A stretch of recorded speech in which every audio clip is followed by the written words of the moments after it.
पर सभी का स्वागत है। आज का class president, attorney general and महाधिवक्ता पर है। आप लोग चैनल को सब्सक्राइब कर लें और दोस्तों को शेयर कर दें। आई होप आप सभी का प्रेपरेशन अच्छा चल रहा होगा। तो आज के इस डीप डाइव में हम भारतीय संविधान के एक बहुत ही दिलचस्प हिस्से पे बात करने वाले हैं। मतलब हम बात करेंगे भाग 5 की। बिल्कुल। और भाग 5 यानी संघ की कार्यपालिका, अनुच्छेद 52 से लेकर 78 तक।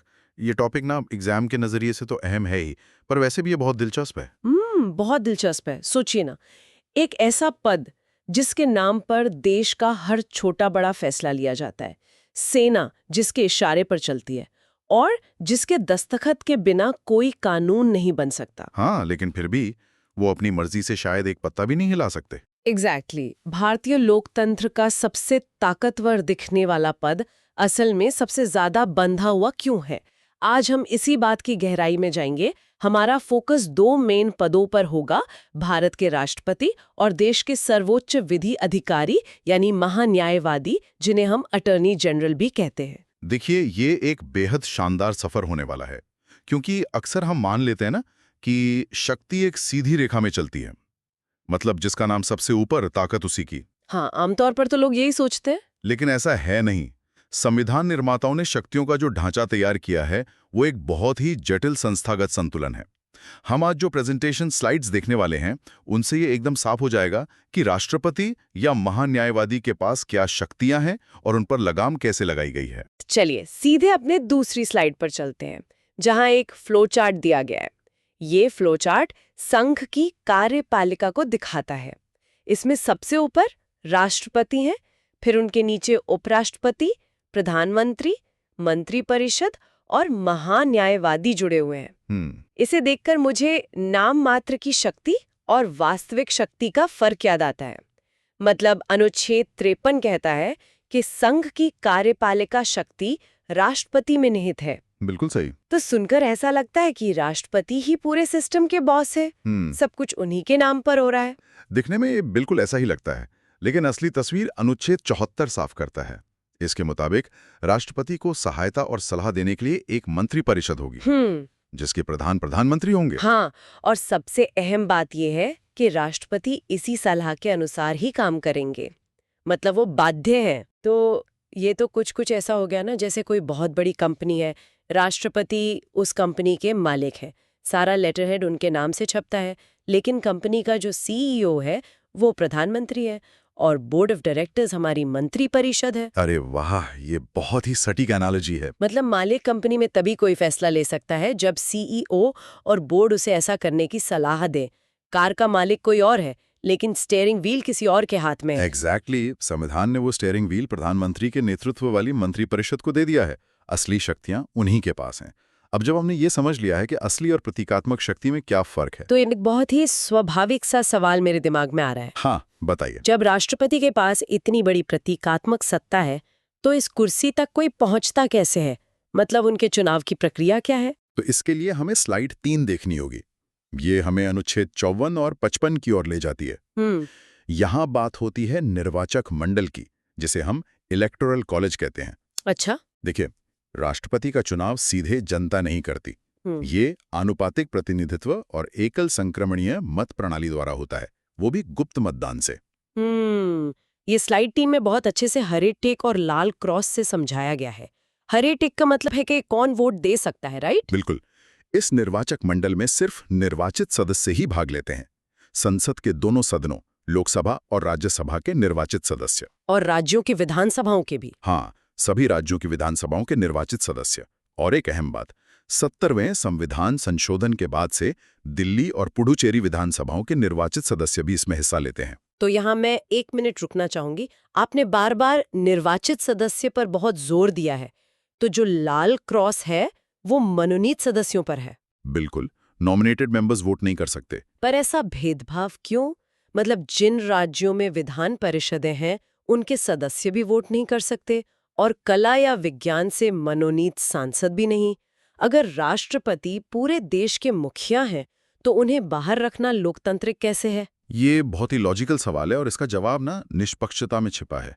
अब सोचिए, राज्यसभा में 12 सदस्यों को खुद राष्ट्रपति मनोनीत करते हैं। हाँ, ये तो है। अब अगर कोई राष्ट्रपति अपना दूसरा चुनाव लड़ रहा हो और उसके द्वारा मनोनीत किए गए सदस्यों को ही वोट डालने का अधिकार मिल जाए, तो ये तो एक सीधा सा फीडबैक लूप बन जाएगा ना। अरे हाँ, मतलब आप अपने ही चुनाव में वोट देने के लिए लोगों को रख रहे हैं। एग्जैक्टली।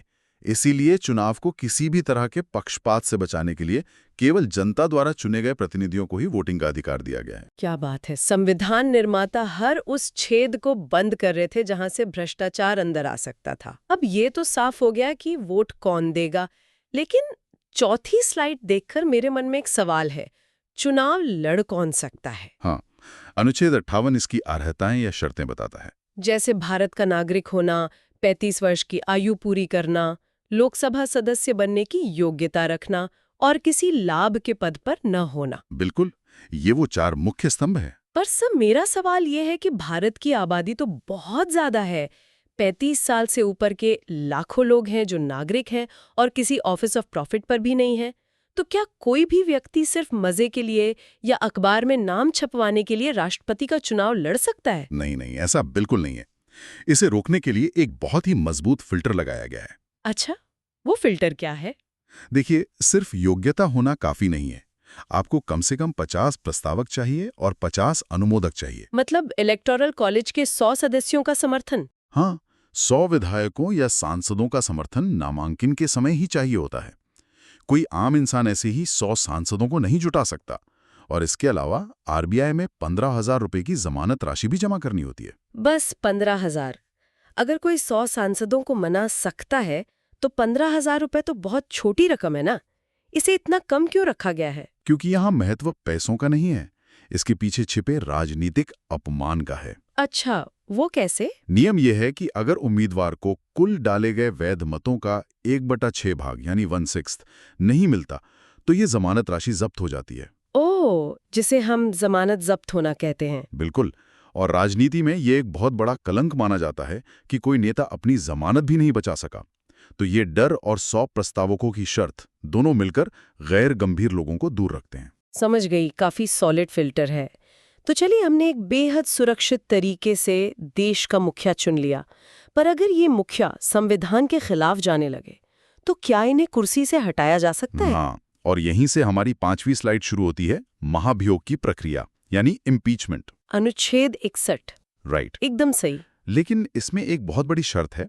राष्ट्रपति को हटाने का केवल एक ही आधार है, संविधान का उल्लंघन। इसके अलावा किसी भी कारण से महाभियोग नहीं चलाया जा सकता। तो ये प्रक्रिया होती कैसे है? स्लाइड में कुछ सीढ़ियां बनी हुई हैं। हाँ, क्योंकि ये एक बहुत खड़ी चढ़ाई है।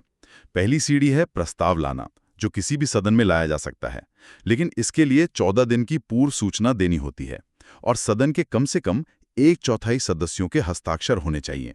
मतलब कोई एक सांसद अकेले उठ के ये काम शुरू नहीं कर सकता? बिल्कुल नहीं। इसके बाद आती है दूसरी सीढ़ी, जो सबसे बड़ी चुनौती है। प्रस्ताव को उस सदन की कुल सदस्य संख्या के 2/3 बहुमत से पारित होना चाहिए। 2/3 मतलब विशेष बहुमत। या मैं एक बात क्लियर करना चाहूंगी, ये कुल सदस्य संख्या है, राइट? हाँ, मतलब अगर कोई सांसद बीमार है या वॉकआउट कर गया है तो भी वो कुल संख्या में गिना जाएगा। एग्जैक्टली। यही सबसे बड़ा एग्जाम ट्रैप है। ये केवल उपस्थित और मतदान करने वालों का बहुमत नहीं है, पूरी स्ट्रेंथ का 2/3 चाहिए। इसीलिए भारत में आज तक किसी राष्ट्रपति पर महाभियोग नहीं चला है। वाओ, ये तो सच में बहुत मुश्किल है। और जब एक सदन इसे पास कर दे, तो तीसरी सीढ़ी आती है। दूसरे सदन द्वारा आरोपों की जांच की जाती है, जहां राष्ट्रपति अपना बचाव कर सकते हैं। अगर वहां भी कुल सदस्य संख्या के 2/3 बहुमत से प्रस्ताव पास हो जाए, तो राष्ट्रपति को हटना पड़ता है। यहाँ मुझे एक बड़ा विरोधाभास दिख रहा है। कैसा विरोधाभास? अभी हमने कहा कि मनोनीत सदस्य राष्ट्रपति के चुनाव में वोट नहीं दे सकते, हाँ, पर महाभियोग की प्रक्रिया में तो पूरी संसद शामिल है। तो क्या मनोनीत सदस्य राष्ट्रपति को हटाने में वोट डालते हैं? जो चुन नहीं सकता वो हटा कैसे सकता है? ये बहुत ही ब्रिलियंट ऑब्जर्वेशन है और इसे एग्जाम ट्रैप 1 भी कह सकते हैं। हाँ, मनोनीत सदस्य महाभियोग में वोट डालते हैं। पर ये तो अजीब है ना, लॉजिक के खिलाफ लगता है। दिखने में अजीब है, पर लॉजिक बहुत क्लियर है। देखिए, चुनाव एक प्रातिनिधिक प्रक्रिया है जहां चुने हुए लोग वोट डालते हैं। लेकिन महाभियोग कोई राजनीतिक चुनाव नहीं है, ये एक संसदीय जांच प्रक्रिया है। चूंकि मनोनीत सदस्य संसद का हिस्सा हैं, इसलिए जब संसद जांच एजेंसी बनती है तो उन्हें वोट देने का पूरा अधिकार होता है। अब सारी कड़ियां जुड़ रही हैं, बहुत खूब। खैर, जब तक राष्ट्रपति कुर्सी पर हैं, वो केवल मूक दर्शक तो नहीं होते। स्लाइड 6 में वीटो शक्तियों का जिक्र है। बिल्कुल, वीटो शक्तियां मतलब संसद के बनाए कानूनों पर राष्ट्रपति का रिएक्शन। जब तक वो हस्ताक्षर न करें, कोई बिल कानून नहीं बनता। तो इसमें 3 तरह के वीटो हैं। पहला है आत्यंतिक वीटो, यानी एब्सोल्यूट वीटो। मुझे एक बड़ी तिजोरी जैसा लगता है। तिजोरी? हाँ, मतलब राष्ट्रपति ने विधेयक पर अपनी स्वीकृति सुरक्षित रख ली, तिजोरी में बंद कर दी, और वो विधेयक वहीं खत्म हो गया। सीधे ना कह देना। बहुत अच्छी एनालॉजी है। फिर दूसरा है निलंबनकारी वीटो, यानी सस्पेंसिव वीटो। इससे मैं एक रिवॉल्विंग डोर मानती हूँ। राष्ट्रपति ने संसद को पुनर्विचार के लिए लौटा दिया। तो सही कहा, लेकिन अगर संसद उस बिल को साधारण बहुमत से दोबारा पास कर दे तो वो रिवॉल्विंग डोर लॉक हो जाता है। तब राष्ट्रपति को मंजूरी देनी ही पड़ती है। और धन विधेयक यानी मनी बिल पर तो ये लागू ही नहीं होता, राइट? बिल्कुल, क्योंकि वो उन्हीं की पूर्व सहमति से लाया जाता है। और तीसरा है पॉकेट वीटो। ये तो पुरानी तिजोरी है। न हा कहा न ना कहा, बस बिल को अनिश्चित काल के लिए अपनी जेब में रख लिया। हाँ, क्योंकि संविधान में कोई टाइम लिमिट नहीं दी गई है कि उन्हें कितने दिनों में साइन करना है, तो वो इस खामोशी का इस्तेमाल करते हैं। बहुत दिलचस्प है। अब स्लाइड 7 पर आते हैं, जहां एक घड़ी बनी हुई है। अनुच्छेद 123 अध्यादेश। देखिए, संसद हमेशा तो सत्र में होती नहीं है। हाँ। तो अगर अचानक कोई कानून चाहिए तो क्या करेंगे? तब अध्यादेश या ऑर्डिनेंस लाया जाता है। एग्जैक्टली। ये एक टेम्पररी कानून है। हाँ। इसकी मैक्सिमम लाइफ 6 महीने और 6 हफ्ते होती है। मतलब जब नया सत्र शुरू होगा तो 6 हफ्ते के भीतर संसद को इसे पास करना होगा, वरना ये खत्म हो जाएगा। एकदम सही। अब थोड़ा न्यायपालिका से जुड़ी शक्तियों पर बात करते हैं। अनुच्छेद 72 क्षमादान शक्तियां। हाँ, ये बहुत पावरफुल टूल है। इसमें अलग अलग स्वरूप होते हैं, जैसे क्षमा करना, लघुकरण, परिहार। हाँ, देखिए, क्षमा का मतलब है पूरी तरह मुक्त कर देना। लघुकरण या कम्यूटेशन में सजा की प्रकृति बदल देते हैं, जैसे फांसी को उम्र कैद में बदलना। परिहार या रिमिशन में प्रकृति बदले बिना सजा का समय कम कर देते हैं। और विराम और प्रविलंबन भी तो है। हाँ, विराम मतलब कोई विशेष परिस्थिति, जैसे गर्भावस्था या विकलांगता के कारण सजा कम करना। बिल्कुल। और प्रविलंबन मतलब मृत्युदंड पर कुछ समय के लिए रोक लगाना। पर सर, सुप्रीम कोर्ट में इतने बड़े बड़े जज बैठे हैं जो साक्ष्यों के आधार पर फैसला देते हैं। फिर कार्यपालिका के प्रमुख को उनके फैसले पलटने की शक्ति क्यों दी गई है? देखिए, ये कोई न्यायपालिका का अपमान नहीं है। जज भी इंसान होते हैं। अगर कानून की कठोरता से कोई अन्याय हो गया हो तो ये समाधान एक सेफ्टी वॉल्व की तरह काम करता है। ये मानवीय आधार पर दया करने का अधिकार है। बहुत गहरी बात कही आपने।